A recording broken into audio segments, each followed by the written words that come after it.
pelajaran C yang beranggotakan saya Satri Setiawati. Saya Suci Alia Majina. Kami akan menceritakan peristiwa G30 SPKI.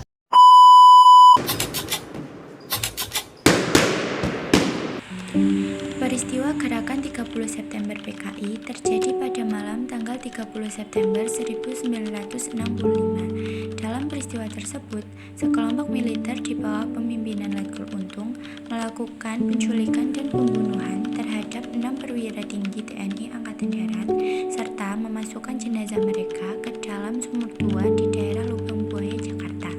Setelah melakukan pembunuhan itu, kelompok tersebut menguasai dua sarana komunikasi penting, yaitu Radio Republik Indonesia atau RRI di Jalan Merdeka Barat dan kantor telekomunikasi yang terletak di Jalan Merdeka Selatan. Sejarah G30 SPKI. Latar belakang pemberontakan G30 SPKI adalah keinginan PKI untuk mengubah ideologi bangsa dan bentuk negara Indonesia. PKI melalui kekuatan politiknya merasa khawatir dengan kesehatan Presiden Soekarno yang memburuk dan menganggap usia Soekarno tidak akan lama lagi. Kesimpulan tersebut didapatkan usai pingsannya Soekarno pada saat pidato bulan Agustus 1965. Hal ini menyebabkan persaingan tajam antara PKI dan TNI yang berseberangan politik. Kronologi peristiwa G30 SPKI.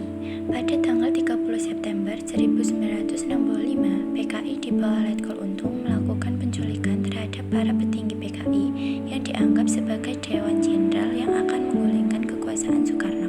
Penculikan ini dilanjutkan dengan pembunuhan para jenderal yang menolak mengakui akan melakukan pemberontakan. Jasad para jenderal TNI AD dimasukkan ke lubang sumur tua di kawasan Pondok Gede, Jakarta atau Lubang Buaya. Pemberontakan G30 SPKI menyebar ke berbagai wilayah lain seperti Jawa dan Yogyakarta.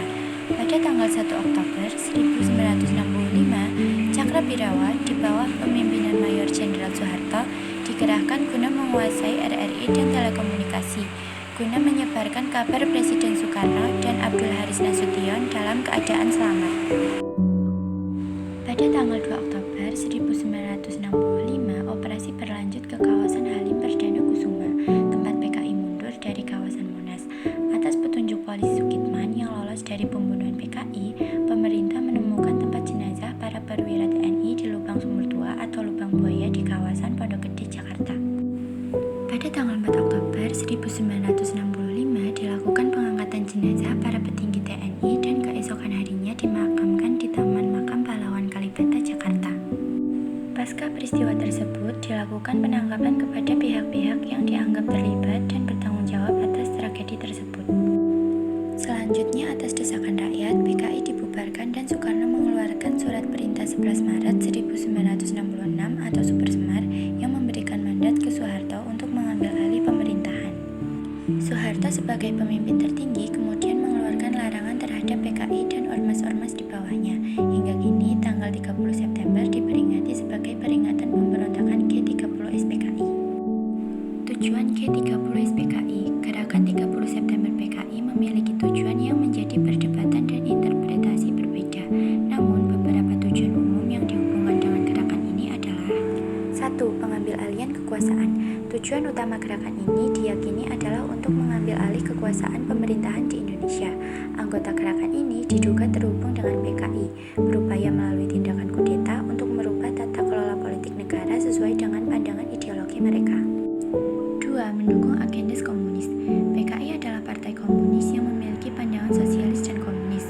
Salah satu tujuan gerakan ini mungkin adalah menggeser politik nasional ke arah yang lebih sesuai dengan pandangan PKI, yang mencangkup redistribusi, kekayaan, reforma agraria, dan penghapusan kapitalisme. 3. Menghapus pengaruh militer. Gerakan ini juga mungkin bertujuan untuk melemahkan pengaruh militer dalam politik Indonesia.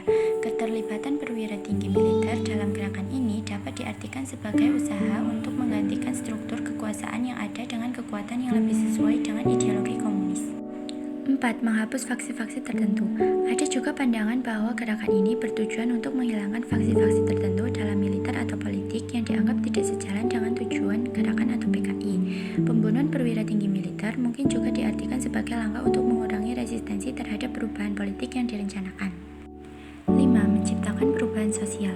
PKI memiliki visi perubahan sosial yang luas, termasuk perubahan dalam distribusi kekayaan dan penghapusan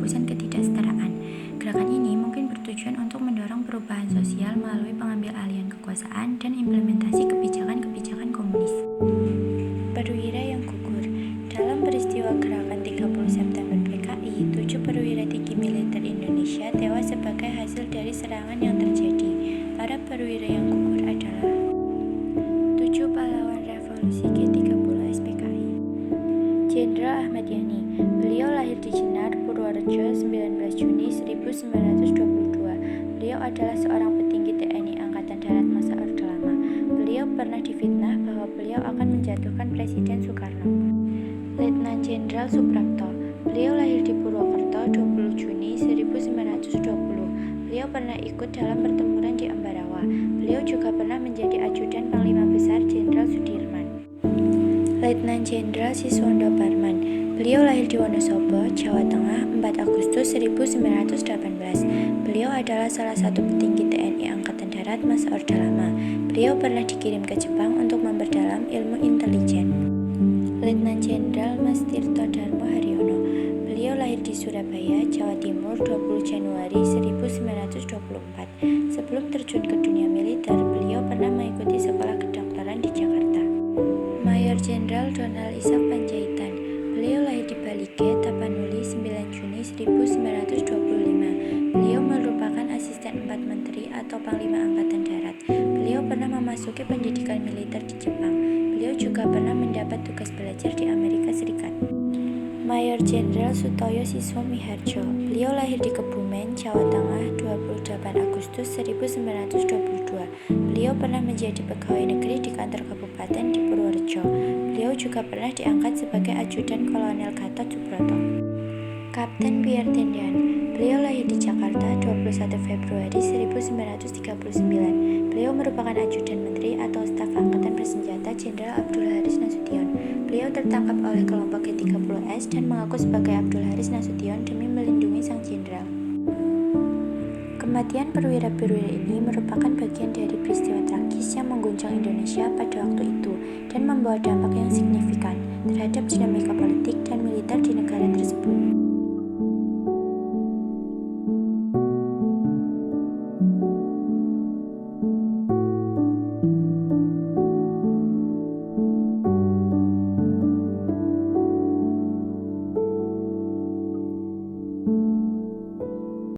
Sekian penjelasan dari materi kami.